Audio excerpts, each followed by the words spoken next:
అపోహలు ఉన్నాయి. ఎలాగివ్వాలి, ఏం చేయాలి అని కొన్ని విషయాలు నేను వాక్యం నుంచి తీసి చెప్తాను.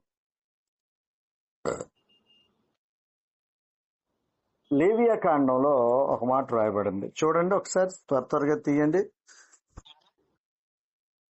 23వ అధ్యాయము, త్వరగా తీయాలా? 10వ వచనం నుంచి చదువుతున్నాను చూడండి. నీవు ఇశ్రాయేలుతో ఇట్లనము, నేను మీకు ఇచ్చిన దేశంలోకి మీరు వచ్చి దాని పంటను కోయినప్పుడు మీ మొదటి పంటలో ఒక పనను యాజకుని యొద్దకు, గుర్తుపెట్టుకోండి, tithe means the money belong to the Lord. అదవుతుందా? టైత్ లేకపోతే నీ పంట, నీ యొక్క సంపాదన, నీ జీతం అన్నది దేవుడు నీకు అనుగ్రహించిన, ఆయన ఇచ్చిన ఒక అమౌంట్. అది అర్థమైందా? దేవుడు నీకు ఇచ్చిన దానిని అందులోంచి తీసి మళ్ళీ దేవునికి ఇస్తున్నావు. అది నీకు తెలియాలి ఫస్ట్. పిల్లలకి తల్లి ఏం చేస్తుంది, తండ్రి ఒక స్వీట్ తీసుకొచ్చి ఇస్తాడు. స్వీట్ తీసుకొచ్చిన తర్వాత తండ్రి అడుగుతాడు, కొంచెం పెట్టవా అంటే, ఇచ్చింది ఈయనే. పిల్లని ఏమడుతాడు, కొంచెం పెట్టవా అంటే అందులో ఎంత చిన్న మొక్క సేవతక్క అంత తీసి పెడుతుంది. కొంతమంది అయితే అది కూడా పెట్టరు. అలాగే ఈ రోజుల్లో చాలా మంది దేవుడే ఇచ్చాడనే జ్ఞానము, అవగాహన లేకుండా ఉన్నారు. నా కష్టార్జితంతో నేను సంపాదించుకున్నాను అనే ఒక భావన చాలా మందిలో ఉంటది. దేవుని బిడ్డలుగా నీకు అది ఉండకూడదు. దేవుడు దయదలిచి నీకు అనుగ్రహించిన ఒక ఆధిక్యతని నీకు తెలియాలా? ఆయన ఇచ్చిన దాంట్లో ఆయనకి ఇవ్వాలని లేవియా కాండంలో రాయబడింది. మొదట అంటే అర్థం తెలుసా? మొదట అంటే అర్థం ఏంట్రా? Before spending are clear your dues, that's నీకు వచ్చిన ఎటువంటి ఆదాయమైనా, జీతమైనా, ఏదైనా సరే మొదట ఎవరికి ఇవ్వాలట? యాజకుడికి ఇవ్వాలంటే దేవునికి ఇవ్వాలా. యాజకుడు అంటే ఈ రోజుల్లో సేవకుడు. అర్థమంతా మొదట ఎవరికి ఇవ్వాలట? దేవునికి ఇవ్వాల. పాత నిబంధనలో అయితే దశంభాగం అన్నారు. కొత్త నిబంధనలో దశంభాగం అని ఏమీ మెన్షన్ చేయలేదు. కానీ యేసు ప్రభు శక్తి కొలది ఇచ్చినట్టుగా 2 కాసులు ఆవిడ ఇచ్చింది, ఆవిడ ఉన్నదంతా వేసింది అన్నాడు. వీళ్ళు అపోస్తుల కార్యాల్లో చదివితే ఆది సంఘంలో వాళ్ళు ధారాళముగా వాళ్ళ ఆస్తుల్ని అపోస్తుల పాదాల దగ్గర అమ్మి ఇచ్చినట్టుగా మనకు కనబడుతూ ఉంటది. మొట్టమొదట ఏం చేయాలంటే, before after as soon as you get your income or a crop, నీకు అందిన వెంటనే, అది జీతమైనా, వ్యాపారం మీద వచ్చిన డబ్బులైనా, పంట మీద వచ్చిందైనా, మొదట అని రాయబడింది. మొదట అంటే వచ్చిన వెంటనే మొదట దేవునికి ఇవ్వాల. ఆ తర్వాత నువ్వు అప్పులు కట్టుకుంటావు, ఈఎంఐలు కట్టుకుంటావు, ఇతరత్ర ఏం చేస్తావో అది చెయ్యాలి. ఫాతిమాపురంలో సోలమన్ అనే తమ్ముడు ఉన్నాడు. భయంకరమైన అప్పుల్లో ఉండేవాడు రక్షణ పొందక ముందు.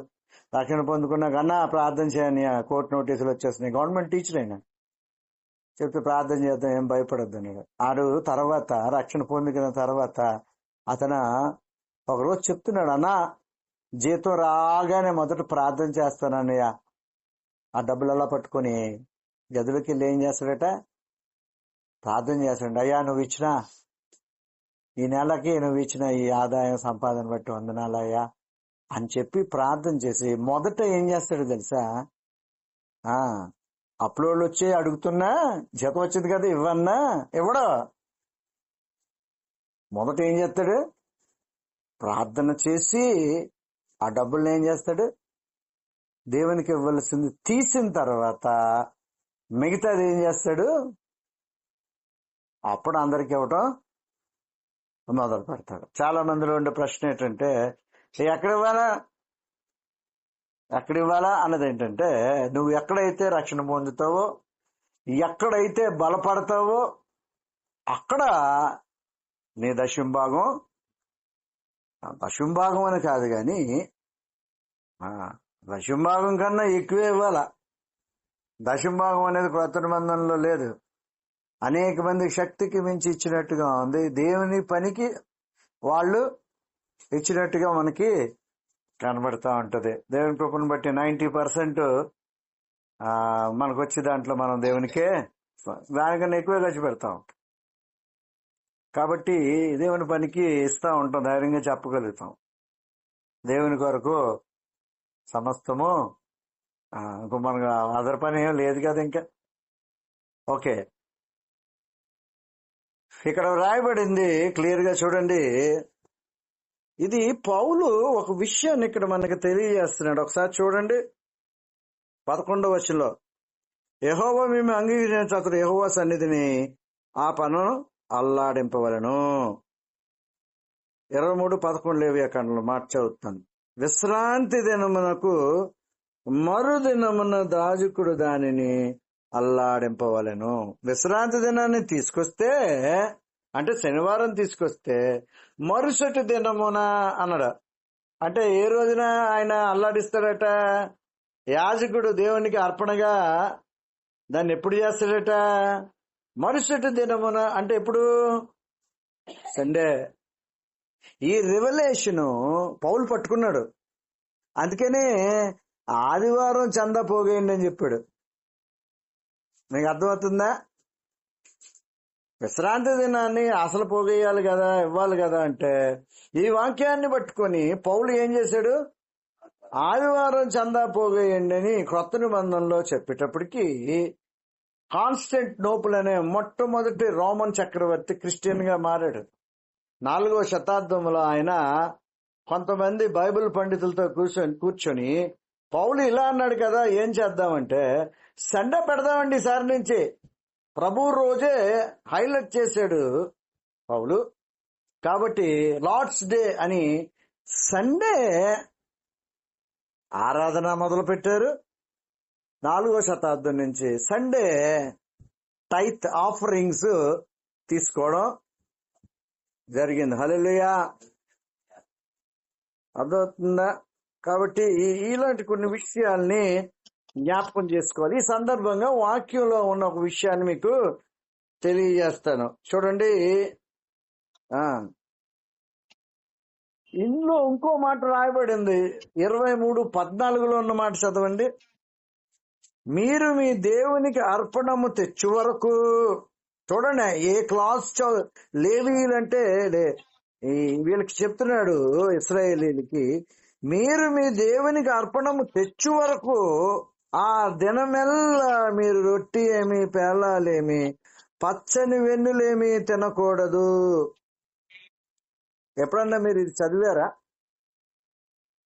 దేవునికి ఆఫరింగ్ తెచ్చే వరకు ఆ ప్రథమ ఫలము, దశమ భాగము ఏదైతే దేవునికి కానుకగా నెల తెచ్చేది ఉందో, పంట అయితే 3 నెలలకు తెచ్చేది ఉందో, అది తెచ్చే వరకు నువ్వేం చేయకూడదట? ఆహారాన్ని తీసుకోకూడదు, ఫాస్టింగ్ ఉండాలని చెప్తున్నాడు. మరి ఎప్పుడన్నా చదివారో లేదో నాకు తెలియదు. హల్లెలూయా. ఇది చదువుతున్నప్పుడు నాకు చాలా ఆశ్చర్యం వేసింది. దేవునికి స్తోత్రం కలుగును గాక.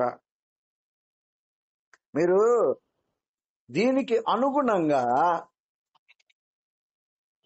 సారేపతి విధవరాలు గురించి రాజులు 2వ గ్రంథంలో రాయబడిన మాట, 1వ అధ్యాయము, క్షమించాలి, 1 కింగ్స్ తీయండి ఒకసారి.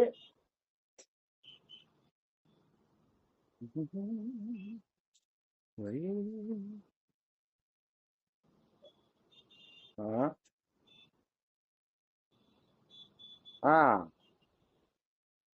12వ వచనం చదువుతున్నాను చూడండి. 17వ అధ్యాయము 12వ వచనం. ఇక్కడ ఆ దేశంలో క్షామంతో ఉంటే ఒక పేద విధవరాలు సారెపెతలో ఉన్న ఆమె పొల్లలు ఏరుకుంటూ ఉంటుంటే ఆమెని ఏమడిగాడు? కొంచెం పిండి కొంచెం నూనె ఉంది, ఒక రొట్టె చేసుకొని ఇక క్షామంలో ఇక నెక్స్ట్ లేక అలా చనిపోదామని ఆలోచనతో ఈమె పొల్లలు ఏరుకుంటుంటే మొదట చూడండి ఈయన ఏమంటున్నాడో చూడండి.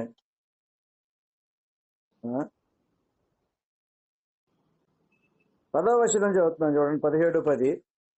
అందుకు అతడు లేచి సారెపెతునకు పోయి పట్టణంలోని యొద్ద రాగా ఒక విధవరాలు అతడు కట్టెలు ఏర్చుండగా చూచి ఆమెను పిలిచి త్రాగుటకే పాత్రతో కొంచెం నీళ్లు నాకు తీసుకుని రమ్మని వేడుకున్నాను.